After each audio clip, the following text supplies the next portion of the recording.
I'm Samuel Honnold, and this is what's not in the news. Today let's talk a little bit about Peru and Chinese involvement in the Americas. Right there you have the propaganda poster for Shining Path.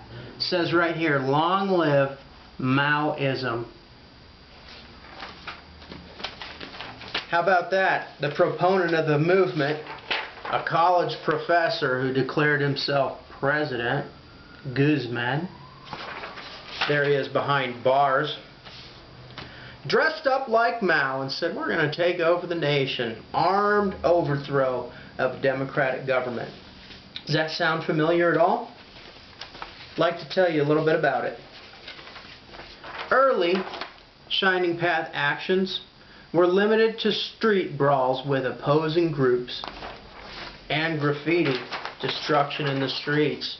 Who does that sound like that's hard at work today? Yeah, the anti-fascists. Just so that we don't fall victim to term switching, theological and occult term switching, I'd like to go back to 1958. This is J. Edgar Hoover, founder of the Federal Bureau of Investigation.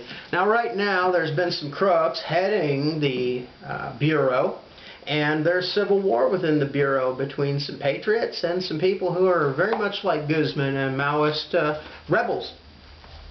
So they try to change terms on us like we don't have the textbook and we don't know where these things came from. I'm going to do an entire video on this book and the terms that have been redefined and redefined in our modern era under political correctness. In fact, political correctness is in this book in an early chapter. In quotations, he talks about the changing of meanings of words. This is what I'd like to draw your attention to. What communism really is. It's a false religion. So see, this is not just a political idea. And he talks in this chapter about how the communists will invade churches and then use them as a mouthpiece for their own movement and their armed overthrow of our beautiful American, democratic, republican government. Hatred of all gods was Karl Marx's credo, yet communism is in effect a secular religion with its own roster of gods, its own messianic zeal, and its own fanatical devotees who are willing to accept any personal sacrifice that furthers the cause. That is, martyrs. Sadly, many people died in the suppression of the Shining Path. Probably 70,000 on both sides. There were probably excesses on both sides, and it was a sad chapter in the nation's history. This is President Alberto Fujimori. He is a Peruvian of Japanese descent and the elected president of Peru. He fought against Shining Path from 1990 to 2000. He did a lot of good, really destroyed the movement. He was also arrested and thrown into jail. First head of state in the modern era that was ever arrested abroad, deported to his home country, stood trial and was convicted for some degree of graft and some degree of atrocities in the suppression of the Shining Path. The good news is that the current president of Peru, just Christmas last, 2017, pardoned Alberto Fujimori, and he's a free man. His health is not the best. Technically, it was a humanitarian pardon, that he would be free and then not die in prison.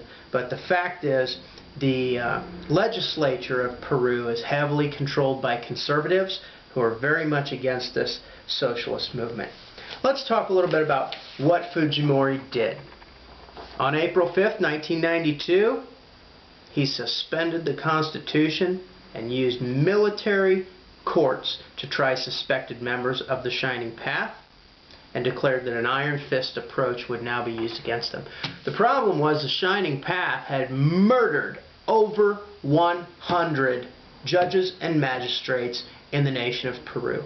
They had also engaged in heavy intimidation of any witnesses against them, their representatives, their murderers, and their activities. It was impossible for him to get a conviction and for the witnesses to survive in an open trial. So he declared them enemy combatants. This is happening now. Another thing that he did to bring Peru back from the edge of the grave, he increased efforts by organized campesino. Campesino is a peasant. And there's a great pic of one. Organized campesino defense groups. He armed the people and encouraged them to stand for their own defense and the defense of their nation. It was just like the book of Nehemiah all over again. Now, the anti-fascists were out in the streets throwing bottles and rocks and generally misbehaving when he was recently pardoned. They thought that they had closed the book on any sort of justice against their foreign-backed insurrection, but it's time for the pink tide to end in the Americas. It's happening all around. It's happening in Central America. I'll do an entire other video on Argentina and their resistance. Their former president has an arrest warrant issued for her. A center-right candidate just won. Sebastián Piñera won the presidential election December the 19th in the nation of Chile. One of his last public statements before the election was that if the incumbent was re-elected, that is, if someone would cast a vote against him, he said they would turn the nation into a Chilezuela, talking, of course, about the sadly and painfully comical failure of the nation of Venezuela.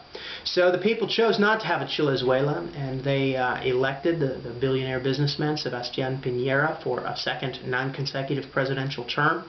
We'll get more into that. Please watch my upcoming video, Armed U.S. Warplanes Patrol the South Atlantic.